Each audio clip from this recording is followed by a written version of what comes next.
Sometimes the past does not return. It waits patiently until you open the door for it yourself.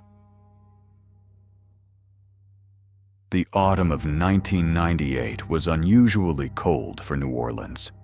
Rain had fallen for 3 days without pause. It drummed softly against the tall windows of the old City Archives building, turning the streets into mirrors that reflected amber streetlights and the dark silhouettes of passing strangers. Claire Sullivan sat at a massive oak desk, carefully brushing decades of dust from a yellowed Civil War document. The work demanded patience, and that was precisely why she loved it. Paper never lied. Ink felt no emotion. History could be cruel, but it was never mysterious, or so she believed. A quiet knock came at her office door. "Claire?" She looked up. A courier stood in the doorway, wrapped in a dark raincoat. His hair and shoulders glistened with rain. "This is for you." He placed a heavy cream-colored envelope on her desk.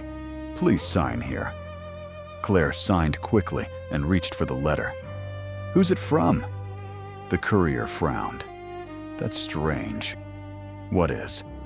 "I don't remember." He said it so calmly that at first she thought she had misheard him. "Excuse me?" The man stared at his own hands, looking genuinely confused. "To be honest, I can't remember where I picked up this envelope." Silence filled the office for several seconds. Then he gave an awkward smile. "I must be tired.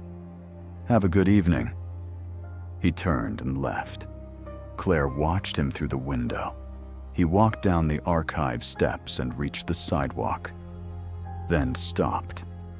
Slowly, he turned back toward the building, as though he had forgotten why he had come. A moment later, he disappeared into the curtain of rain. She shook her head. What a strange day. The envelope felt heavier than it should have.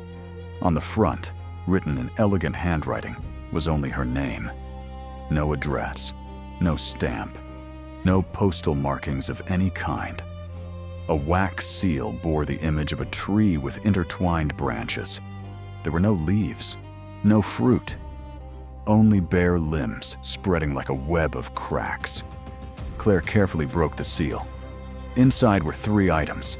The first was an official document. Her eyes scanned the page. A will.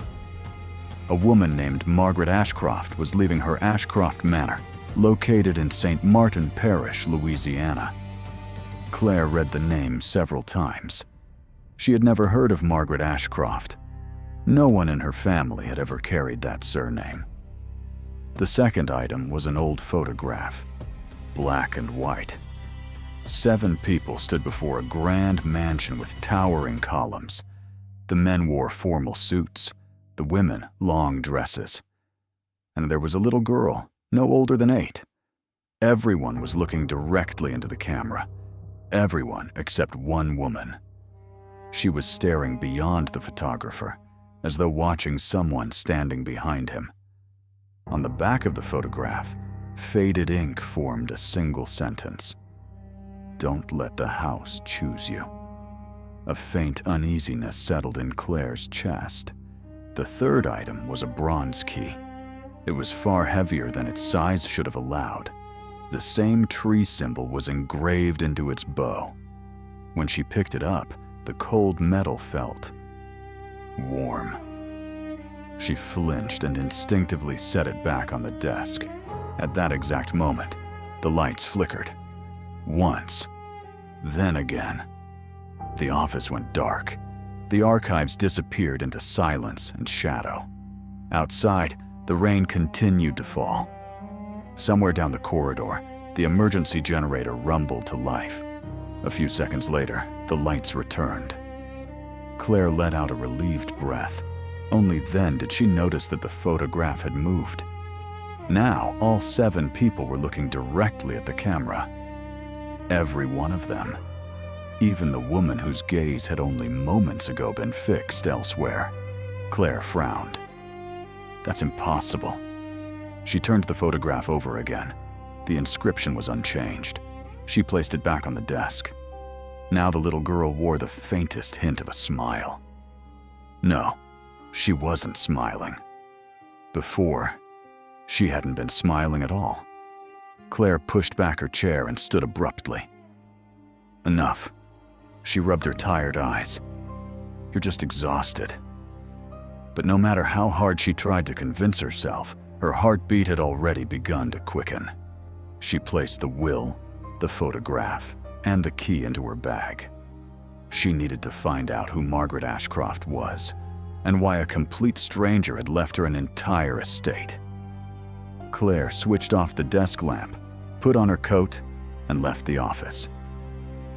When the door closed behind her, the room fell silent once again.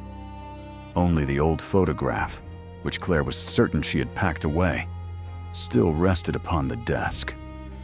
Slowly, almost imperceptibly, the image changed once more. Now there were 8 figures standing on the mansion's front porch. The 8th silhouette was blurred, as though the photographer had failed to capture it in focus. But one thing was perfectly clear. It was a young woman wearing a long coat. She stood with her back to the camera, and she looked remarkably like Claire. Thunder rolled across the sky outside. Deep within the empty office, a voice whispered so softly it was almost impossible to hear. At last, you're coming home.